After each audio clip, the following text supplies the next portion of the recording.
Well, that was so far quite painless, actually. I'm very surprised. This might actually not suck as hard as I'm, you know, as I'm prepared for it to suck. Because the... What the fuck was that sound effect? The devs have clearly hard nerfed everything in here as well. Just like the single temple arena. So, yeah.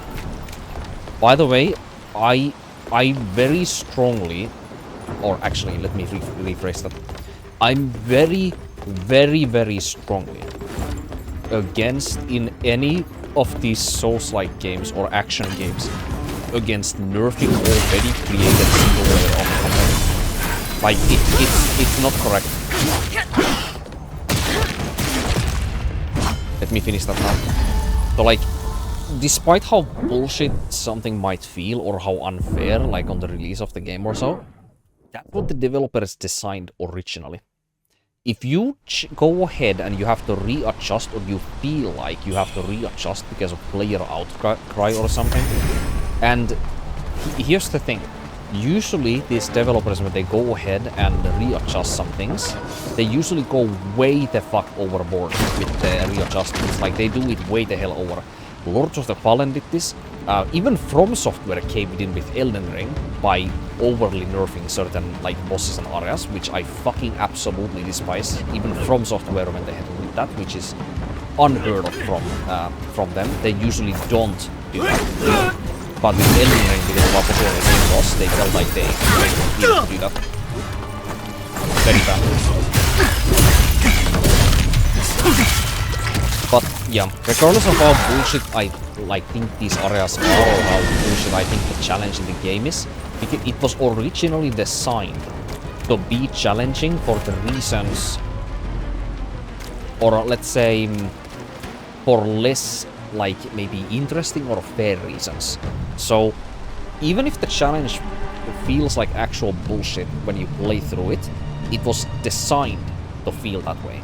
Now, if the challenge feels cheap or like unfair, but it doesn't actually feel like something that is kind of like, it doesn't feel like a fair hard challenge. It feels like a cheap bullshit like challenge that is just there to be tedious and infuriating, you know?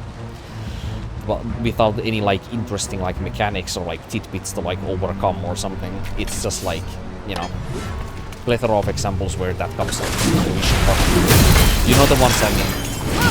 So, regardless of if the challenge is like that, if you take the challenge out of a game where the main parts of the challenge are the bullshit challenges, like this game for example, then you're left with a game, or these encounters within this game, that are just, well, they are still infuriating and bullshit, but now, because, how do I explain this?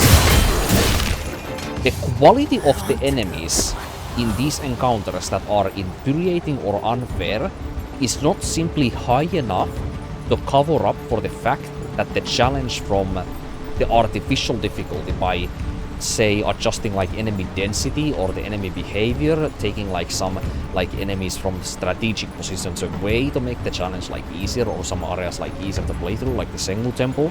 If you do that, that was part of like the strategic like decision making that goes to playing through an area, you know? And when you take that out, you are left with these enemies that are kind of probably not so well designed, but they are designed there to be a kind of challenge when you place them in strategic positions and timings from one another, you know?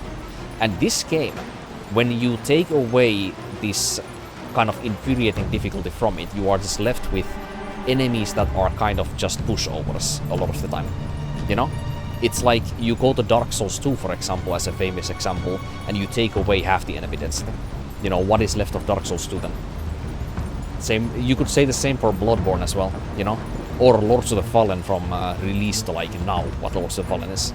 Like the developers in that game also went like way the fuck overboard, like overdid the, you know, balancing of the game because of player outcries, and they still kept feeling like, well, if we readjust this and reduce enemy density here, change enemy positions, and, you know, the scalings, the damage they do, and yada yada yada.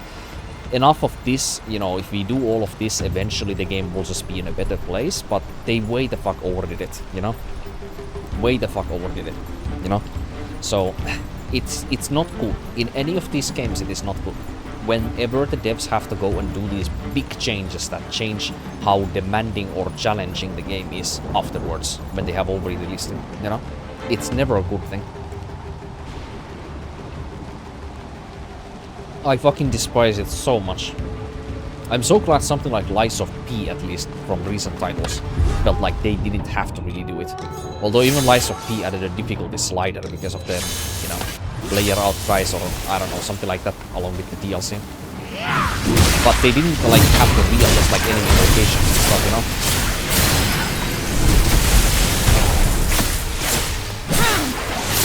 Like that is still the same, at least. Well, to my understanding it is without, you know, going into further research or anything.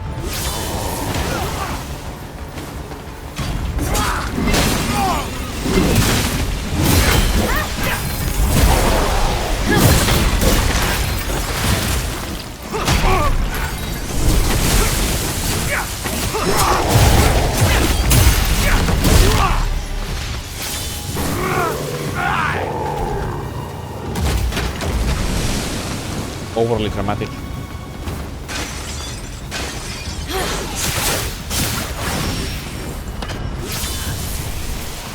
Let's go here. There's a shrine downstairs. I should have taken that when I was on my rant earlier. Well, when I started my rant and finished it just a moment ago.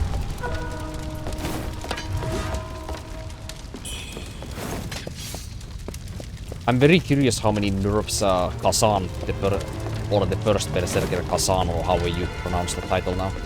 I still haven't played that game because of so many other games like that I'm playing at the same time, so it's kind of been on the back burner. But I do wonder if they have already like completely neutered like everything about that game while I, you know, didn't play it yet. That's like one of the reasons as to why Souls-like games especially I wanna play like as early on the release of it as possible. So that the developers can't go ahead and just fucking remove all of the challenge from the game. Because that's the fad nowadays, you know? They just curb the like... Or it's not like even curbing the like what the like casual like audience is.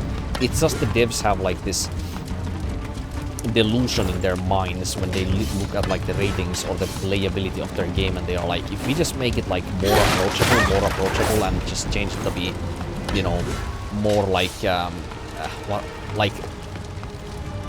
what's the word, inclusive maybe, but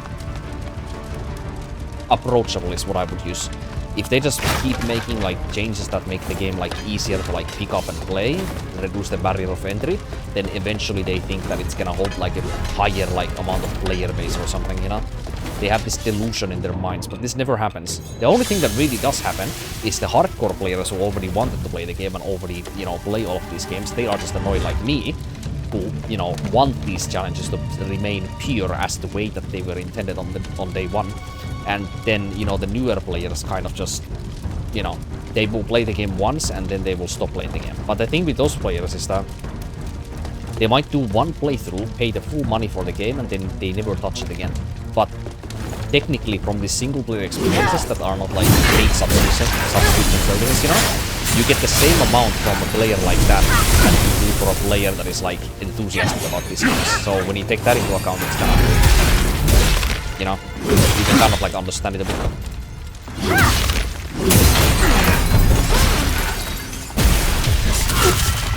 It's kind of cool actually, I have enough time to do that. But yeah, like, I can kind of see that point of view also, like, from, like, marketing perspective there. Where, like, in single player experiences, like, what is the difference on a chart between a player that may not have tried the game or, like, stuck with the game for as long and buy some of the cosmetics, maybe DLC content or something. But if they feel like the barrier of entry is lower and they feel like they are having more fun because the game is, like, significantly easier or something, or, you know, you can get more money out of a player like that, but you will also get probably the same amount of money from a player that wants the hardcore challenge to stay as pure as it was day one, you know? So I can kind of get it from that perspective, but like, you know, when you think of it from any other POV besides marketing, it's just a sad case of, you know, losing what used to be there. And why am I thinking about this now outside of just this game? Well, Elden Ring. I'm gonna go play Elden Ring at some point here again too.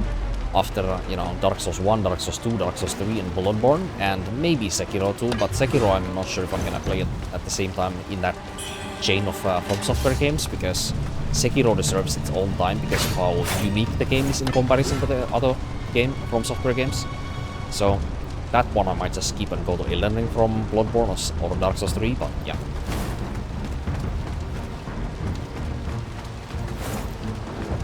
Yeah, I'm just thinking about like Elden Ring, like DLC promise consort Radahn has been completely destroyed, or you know, like Radahn, the Star Scourge Radahn boss fight also from the main story of Elden Ring has been completely annihilated in difficulty as well, which is a big shame.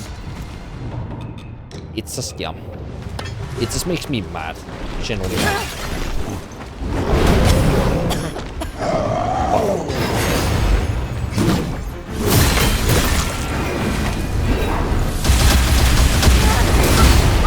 Dude, I can't even... These enemies are not fun to fight.